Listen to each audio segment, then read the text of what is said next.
If I handed you a tube of silicone and a scoop of cement, you would probably never think about mixing them together. Honestly, most people wouldn't. Silicone is usually used to seal gaps. Cement is used to build structures. They seem like materials that belong in completely different projects. But today, we're going to test an unusual combination that could create something surprisingly useful for waterproofing repairs and household maintenance.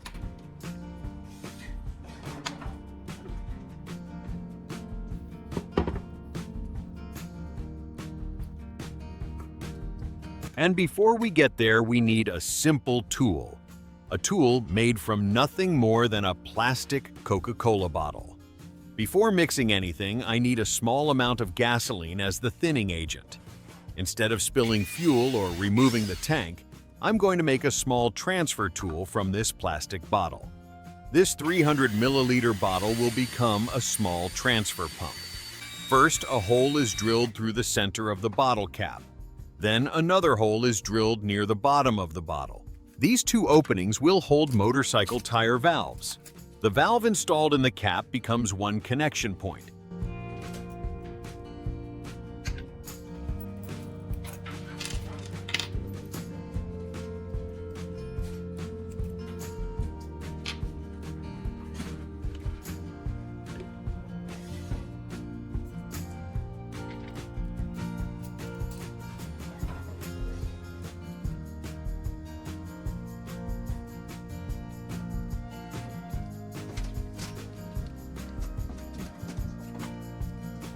After tightening it securely, attention shifts to the second valve. Getting a valve through the hole at the bottom isn't easy. To solve that, a piece of steel wire is threaded through the opening first. The wire grabs the valve stem and pulls it into position from inside the bottle. Once tightened, both connection points are ready.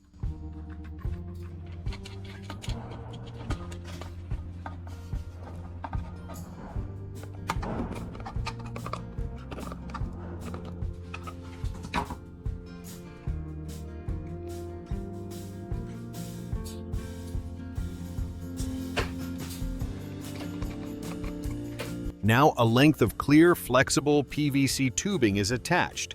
Transparent tubing is useful because we can actually see liquid moving through the system. That helps confirm whether everything is working correctly. The tool is finished. So let's put it to work. A small amount of gasoline is needed from a motorcycle fuel tank. Before we go any further, a quick safety note. Gasoline fumes are extremely flammable. So I'm doing this well away from open flames. Sparks, electrical switches, hot tools, running engines, or anything else that could ignite the vapor. Normally, getting fuel out can be awkward. Tilting the motorcycle is messy. Removing the tank takes time. Instead, the tubing is inserted into the fuel tank. The homemade transfer tool works surprisingly well, and that gasoline is exactly what we need for the next step. I pour approximately 40 milliliters of gasoline into a container holding silicone. The goal isn't to flood it. The gasoline only needs to cover the silicone. Too much would make the mixture excessively thin and difficult to control. Now, another simple tool is needed. 3 zip ties are connected together to form a 3-blade mixing head. A bamboo stick is inserted through the center. The zip ties are trimmed until each blade is roughly the same length.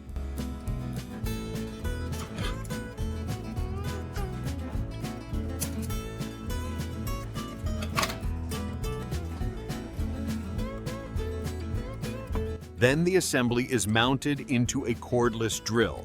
As soon as the drill starts spinning, the mixture begins changing. The thick silicone slowly breaks apart. The gasoline softens it. The drill keeps pulling everything together. Minute after minute, the mixture transforms into a smooth, gel-like coating.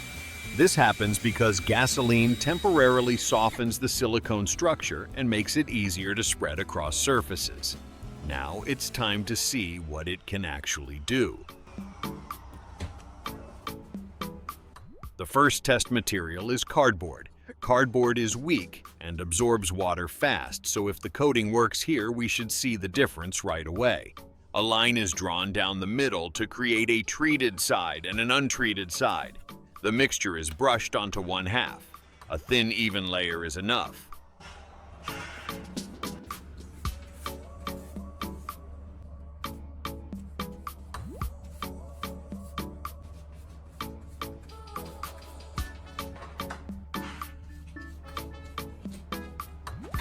Next comes a piece of wood. Wood is more useful around a house or workshop, so this test matters more. Just like before, one side receives the coating while the other remains untouched.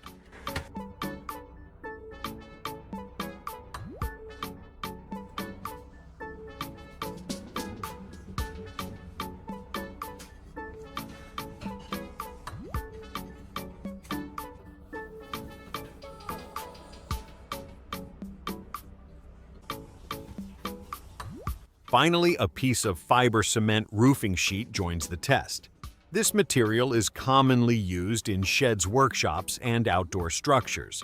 If the coating works here, it could have practical value.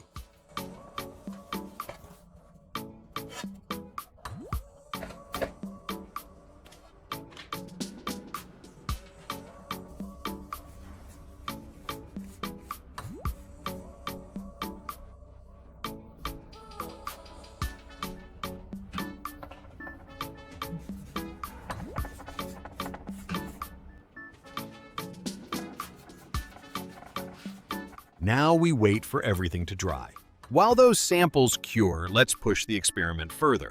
A water-resistant coating is useful, but can this mix become thick enough to fill a crack? The silicone mixture already looks promising, but what happens if cement is added? The drill starts spinning again. Slowly, the texture changes. The mixture becomes thicker, heavier, more like a repair compound than a coating. The cement gives the mix more body, while the silicone may help it stay less brittle than plain cement. But looking thick is not enough. We still need to see whether it fills the crack and stays in place after drying. A cracked concrete floor becomes the next test subject. Before applying anything, the damaged area is lightly wetted. This is important. Dry concrete can pull moisture away from repair materials too quickly. A damp surface helps improve adhesion. Using a trowel, the repair mixture is pressed firmly into the crack. The material fills the damaged area surprisingly well. Each pass of the trowel compresses the mixture deeper into the void. If your home has concrete cracks, where do they usually appear?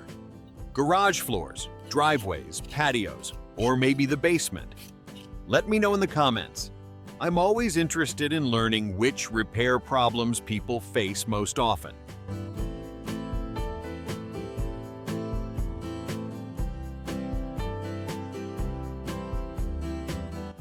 Now comes the moment of truth.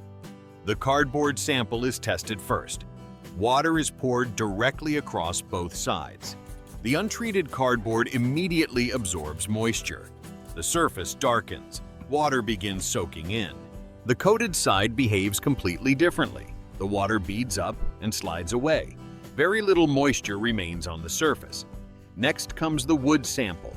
Again, water is poured across both sections. The untreated wood begins absorbing moisture. Meanwhile, the protected side sheds water almost immediately. The coating forms a barrier between the material and the liquid. That simple change can help slow weather damage over time. Finally, the fiber cement sheet is tested. The coated section resists water penetration much more effectively than the untreated section. This is exactly the type of material often exposed to rain, humidity, and changing weather conditions.